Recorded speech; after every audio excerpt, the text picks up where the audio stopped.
네, 이제 예수님께서 제자들과 무리들 앞에서 이제 말씀하십니다. 이때는 삭개오의 집에서 예수님의 말씀을 듣고 있던 때였습니다. 네, 이제 우리가 자주 들어본 열문화의 비유를 말씀하시는데요.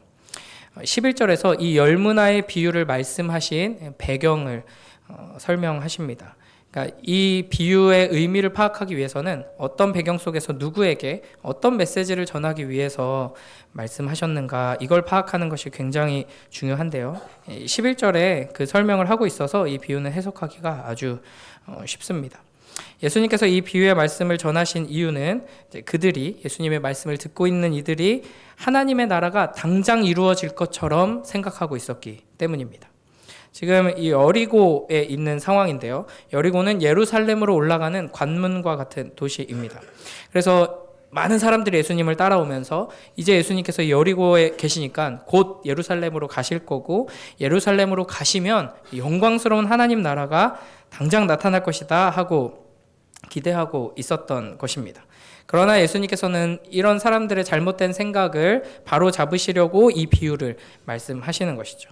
물론 예수님께서는 예루살렘으로 가실 거고, 예루살렘에 가시면 십자가에 달려 죽으시고 부활하심으로 하나님께서 선지자들을 통해 예언하셨던 그 구원의 역사를 이루시고 하나님의 나라를 이루실 것입니다. 그러나 문제는 이 예수님을 따르고 기대하고 있던 사람들이 생각하던 그 하나님 나라가 아니라는 것이죠.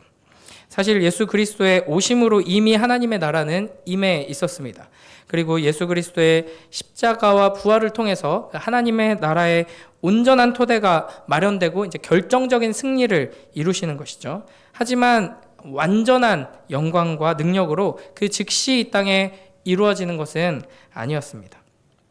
그래서 우리에게는 하나님의 나라가 이미 여기에 임했다 하는 것, 그리고 결정적으로 승리하셨으며 이제 완성되어 가고 있다 하는 것을 깨닫는 이 믿음이 필요합니다.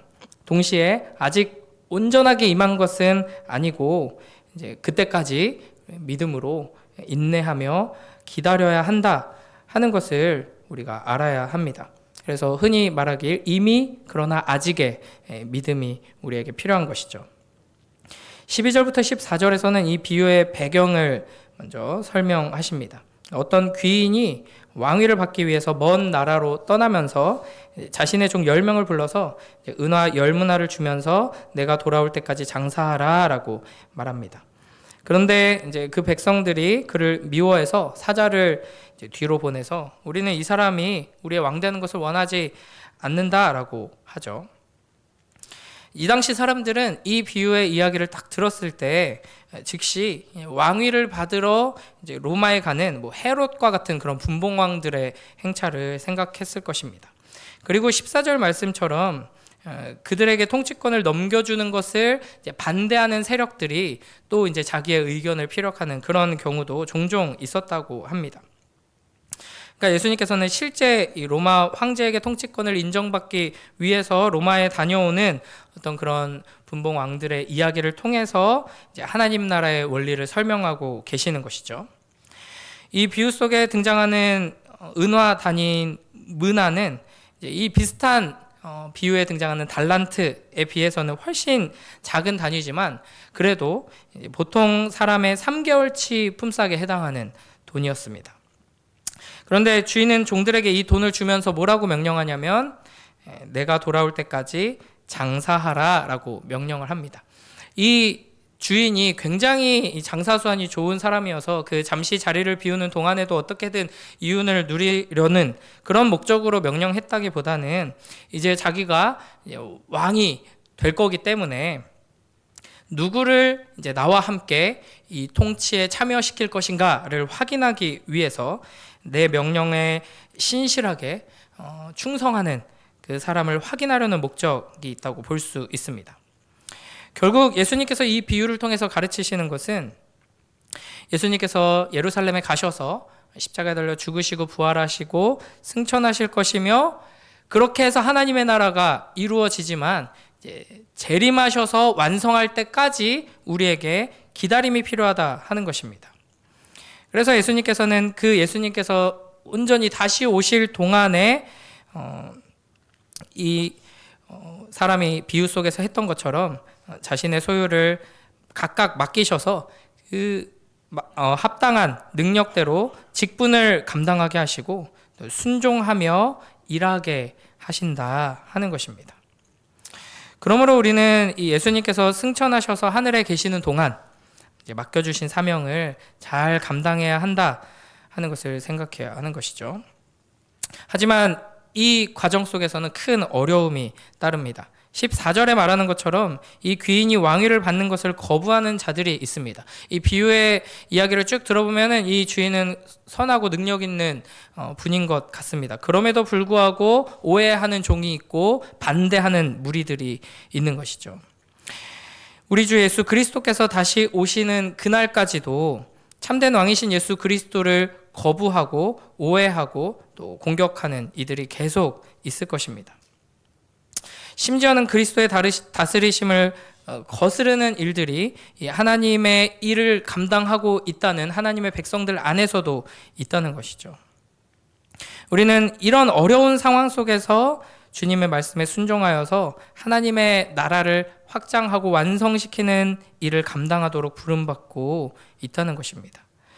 그러므로 우리에게 필요한 것은 결국 주님께서 왕위를 받으신 후에 다시 돌아오실 것이다 하는 것을 확신하는 믿음과 때가 되면 그 소유를 맡기신 종들을 다 부르셔서 결과를 살펴보실 것이다, 심판하실 것이다 하는 믿음입니다. 15절부터 27절에서는 귀인이 왕위를 받아가지고 돌아와서 종들을 만나는 이야기가 펼쳐지죠. 첫 번째 종은 한 문화로 10문화를 남겼습니다. 이에 주인은 칭찬하면서 10고울 권세를 맡기죠. 두 번째 종은 한 문화로 5문화를 남겼고 마찬가지로 칭찬하면서 이제 5고울의 권세를 맡깁니다. 하지만 이 반대되는 종이 등장하죠. 주인에게 이렇게 말합니다. 우리 20절, 21절 함께 읽겠습니다. 시작. 또 한 사람이 와서 이르되 주인이여 보소서 당신의 한 문화가 여기 있나이다. 내가 수건으로 싸두었나이다. 이는 당신이 엄한 사람인 것을 내가 무서워함이라. 당신은 두지 않은 것을 취하고 심지 않은 것을 거두나이다. 아멘. 그는 주인을 나쁜 사람, 아무것도 투자하지 않으면서 위험을 감수하지 않으면서 이제 착취하는 사람, 심지도 않고 열매를 거두려고 하는 불의한 사람으로 알았습니다. 그래서 주인이 준 문화로 장사하지 않고 그냥 가지고 있다가 그대로 가지고 나왔다 하는 것이죠. 이에 주인이 이렇게 답합니다. 22절, 23절 함께 읽습니다. 시작. 주인이 이르되 악한 종아 내가 내 말로 너를 심판하노니 너는 내가 주지 않은 것을 취하고 심지 않은 것을 거두는 엄한 사람인 줄로 알았느냐. 그러면 어찌하여 내 돈을 은행에 맡기지 아니하였느냐. 그리하였으면 내가 와서 그 이자와 함께 그 돈을 찾았으리라 하고. 아멘. 이렇게 말하고 나서 주인은 곁에 섰는 자들에게 그 한 문화, 처음 줬던 잘 간직해왔던 그 한 문화마저도 뺏어서 10문화 있는 자들에게 주라고 합니다. 이 곁에 있던 자들이 그 사람한테는 벌써 10개나 있는데요 라고 말하지만 주인은 무릇 있는 자는 받겠고 없는 자는 그 있는 것도 빼앗기리라 라고 말하죠. 그리고 나서 이렇게 명령합니다. 내가 왕됨을 원하지 않는 저 원수들을 끌어다가 죽여라.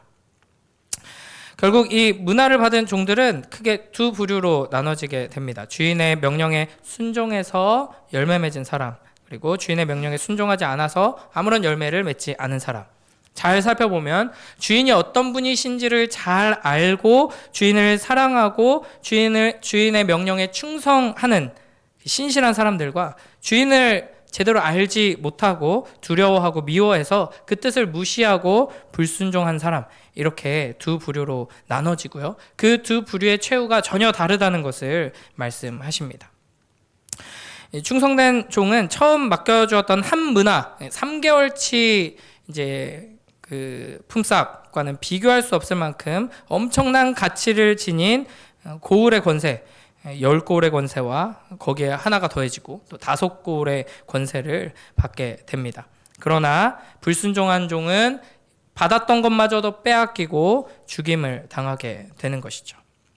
우리는 이 이야기를 통해서 예수님께서 곧 다시 오신다 말씀하셨고 곧 다시 오실 것인데 그때까지 어떤 믿음을 가지고 어떤 태도로 살아가야 하는가에 대해서 교훈하십니다.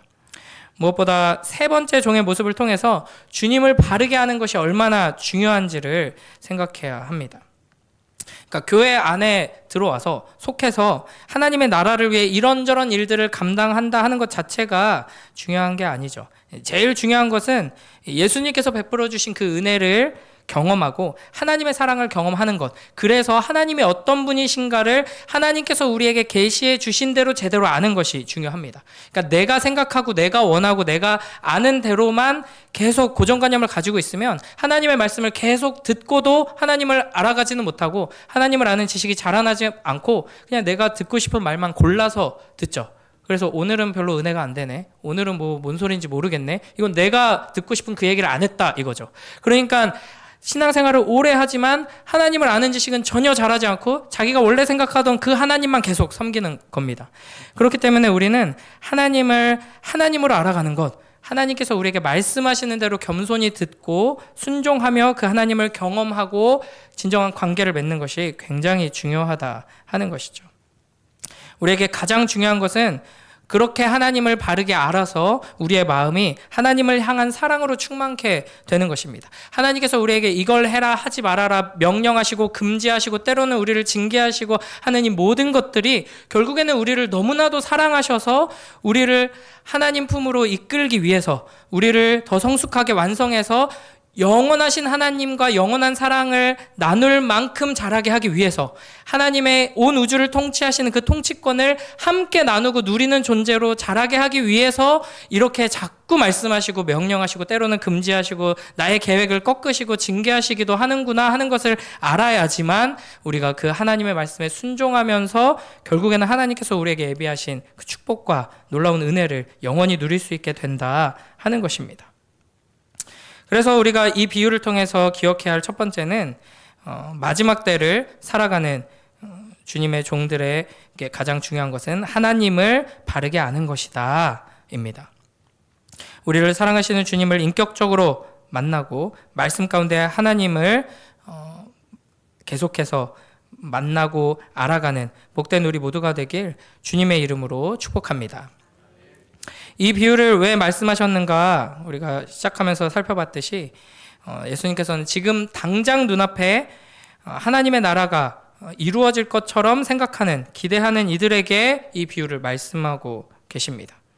그러니까 지금 우리도 그런 생각을 가지기가 너무나도 쉽습니다.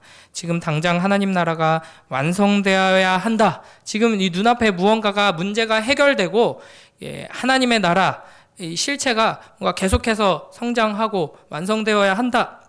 이런 기대를 가지기가 쉽죠. 이게 이제 신앙이 굉장히 좋고 하나님에 대한 소망이 깊은 사람도 이런 착각에 빠지기가 쉽습니다. 그러나 이런 생각을 가지고는 건전한 신앙생활을 하기가 힘듭니다. 우리가 우리의 존재와 하나님께서 하나님의 나라를 이루어 가시는 과정, 하나님께서 이제 부활하시고 예수님께서 이 땅에 오셔서 십자가에 달려 죽으시고 부활하시고 승천하시고 이제 곧 오신다 하셨는데 재림의 때까지 기다리는 이 여정 가운데 있다 하는 것을 생각할 때 하나님께서 우리에게 딱 명령하신 것은 이 세상을 이렇게 저렇게 바꿔라, 이 세상 가운데서 이런저런 일들을 이루어라 하는 것이 아니라 기본적으로 뭐냐면 기다려라 입니다.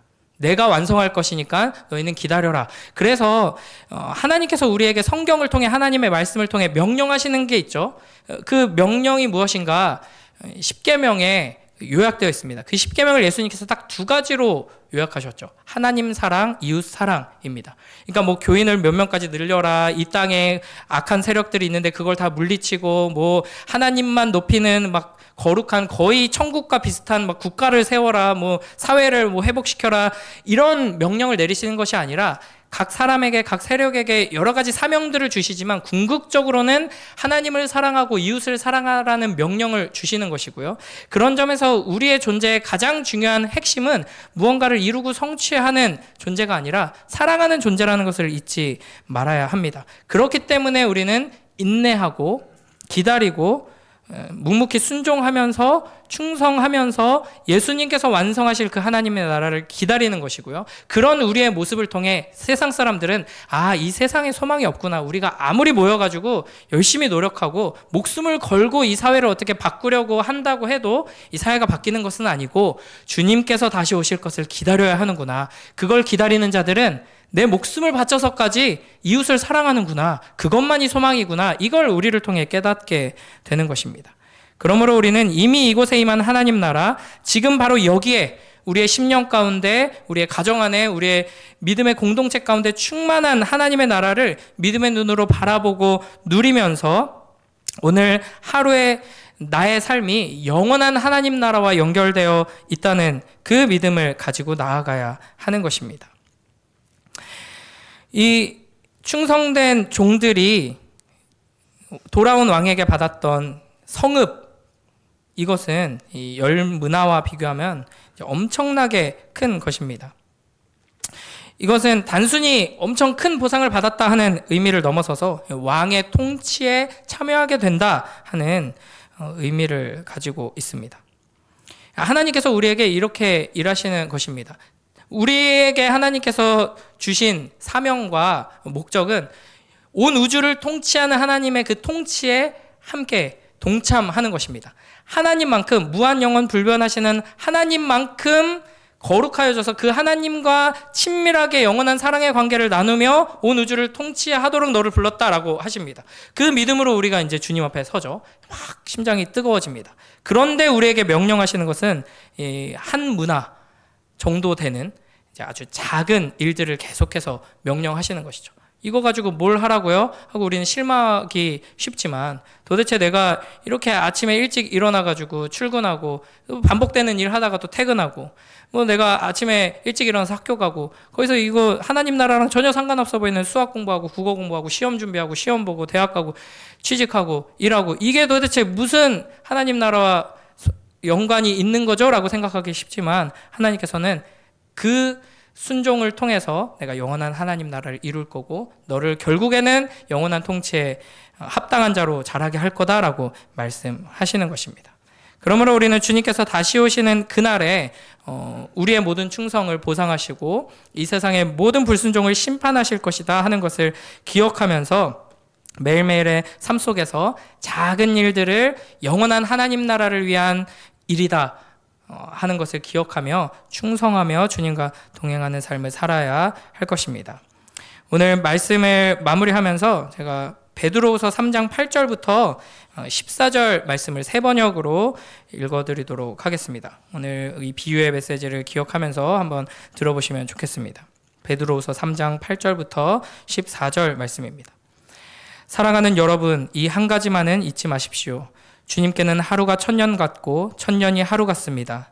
어떤 이들이 생각하는 것 같이 주님께서는 약속을 더디 지키시는 것이 아닙니다. 도리어 여러분을 위하여 오래 참으시는 것입니다. 하나님께서는 아무도 멸망하지 않고 모두 회개하는 데 이르기를 바라십니다. 그러나 주님의 날은 도둑같이 올 것입니다. 그날에 하늘은 요란한 소리를 내며 사라지고 원소들은 불에 녹아버리고 땅과 그 안에 있는 모든 일은 드러날 것입니다. 이렇게 모든 것이 녹아버릴 터인데 여러분은 어떠한 사람이 되어야 하겠습니까? 여러분은 거룩한 행실과 경건한 삶 속에서 하나님의 날이 오기를 기다리고 그 날을 앞당기도록 하여야 하지 않겠습니까? 그날에 하늘은 불타서 없어지고 원소들은 타서 녹아버릴 것입니다. 그러나 우리는 주님의 약속을 따라 정의가 깃들여 있는 새하늘과 새 땅을 기다리고 있습니다. 사랑하는 여러분, 여러분이 이것을 기다리고 있으니 티도 없고 흠도 없는 사람으로 아무 탈이 없이 하나님 앞에 나타날 수 있도록 힘쓰십시오. 아멘. 기도하겠습니다. 하나님 아버지 감사합니다. 이 아침에 또 귀한 예수님의 비유의 말씀을 통하여서 오늘 하루를 우리가 어떤 마음으로 어떤 믿음으로 살아가야 할지 교훈하여 주시니 감사합니다. 우리의 하루하루의 삶이 비록 영원한 하나님 나라와 별반 상관없어 보이는 반복되는 일상처럼 보일지라도 우리의 이 삶 속에서 주님께서 명령하시는 하나님을 사랑하고 이웃을 사랑하라는 하나하나의 명령에, 작은 명령들에 순종하며 나아갈 때 우리를 영원한 하나님 나라의 통치에 합당한 자로 자라게 하시고 하나님을 더욱 알아가며 하나님의 나라를 누리는 자들로 자라게 하실 것을 믿고 오늘 하루의 삶을 주님과 동행하며 살아가고 주님의 영광을 나타낼 수 있도록 축복하여 주시옵소서. 감사드리며 예수님 이름으로 기도드립니다. 아멘.